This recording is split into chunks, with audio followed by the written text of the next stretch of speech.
Hey, hey, hey, hey, hey, hey, hey, hey, guys, ito na naman tayo. Laging overwhelming sa stock sa paligid, oh. Ayan, oh. Walang paglalagyan ng mga items. Alright, guys, kasi nag-aayos kasi ako, guys. May napansin kasi akong mga kayamanan ng Pilipinas na assorted items. Alright, ito, oh. Ito, guys, oh. Mga gulong ng roller. Ayan, oh. Mga 10 pieces siguro. Tapos, pang release ng shake 2 pesos, you know, ay tatlo, ay pa isa, oh, there you oh, yeah. Oh, nakita nyo na, kayamanan ng Pilipinas, guys. Yun mga kasi, guys, sasabihin ko sa inyo yung suki naming bodega na 5, 4, 3 bodega, 4, 5 o hanggang 5 bodega na halos naglalabas ng mga kayamanan ng Pilipinas, bagsak agad sa amin. Alright, kaya ito pa, guys, oh. Ayan, o, napansin nyo. Ayan, napansin nyo. Ayan, o. Legit at legal. Alright, ito ko ng upuan ng bisikleta to. Ayan, guys, nakikita nyo yun sa loob. Bala po yan ng ano, yung sa grinder. Alright. Ayan, o. Alam mo ba magkano to binili, guys? Isang piraso. Hindi bababa ng 35 pesos o 40 pesos isang piraso.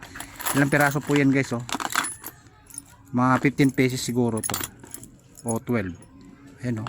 Bahala po ng ano yan, yung pambutas ng mga matitigas ang ulo, matitigas na kahoy o matitigas na bakal. Alright, matitigas na ulo tuloy.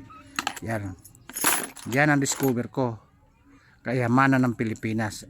Again, guys, ito, oh.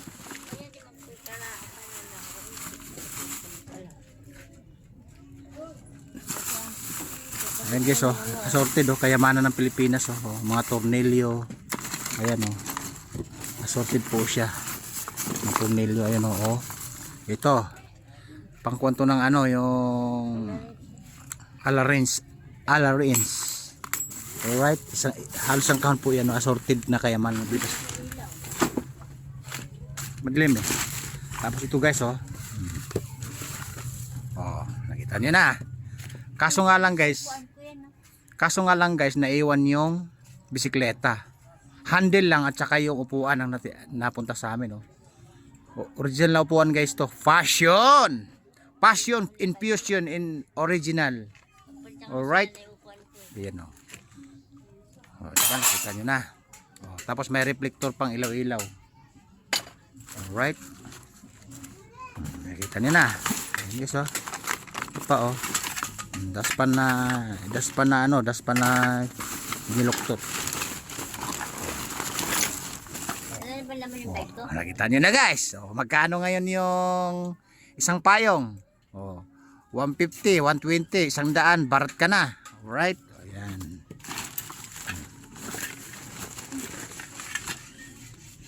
Tapos may tanso, guys, oh. Nakita nyo na. Alright. Ito pa, guys, oh. Guys, magkano yung laser na flashlight na chargeable?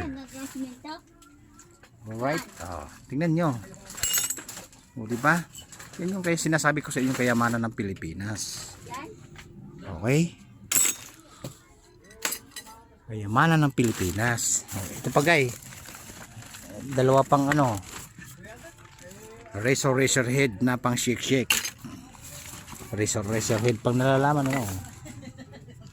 Right, ayan. Sabi ko sa inyo, guys, naglinis lang kasi yung bodega na suki namin, oh. Ito, guys, ito yung pangloob ng ano, ng drill shake. Alright, drill shake. Ito panloob to, makina to. Mga ito. Ito mini electric pan na maliit, ito isa. Ito drill shake. Alright. Kita nyo na. Diba?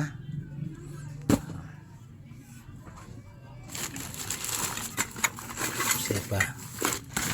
Sige, guys, naglinis yung okay namin. Kaya lahat ng abobot doon, mga ano, nilalabas na, oh. Guys, may pang ano ka pa. May headsheet pa. Hindi naman siya, ito pang computer sigurado to kasi may ano pa. Ayun o. Meron pa siyang ano, satellite antenna. Alright. Tapos sundo lang kita mga Melo. Alright guys, nakita niyo na. Ang dami ng pakinabangan ng kayamanan ng Pilipinas at marami na rin akong na-issue sa inyo. Alright. O yan o, yan pa. Mahal pa naman ang tanso guys, di ba? O ilan yan o, yan pa o, sa lobo. Bukod yan, mahal ang kilo niyan guys, 600 hanggang 550 o 480 pinakababa per kilo. Linis na po yun, wala na siyang balat. Alright, wala nang balat, malinis na. May class A, may class B. Yung tanso natin yan, tansong pula po yan. Alright guys, may brush pa sa ano, brush ng buhok ng kabayo. Alright, kita nyo na. Ano guys, ibababa ko na, pinakita ko lang sa iyo yung mga kayamanan ng Pilipinas na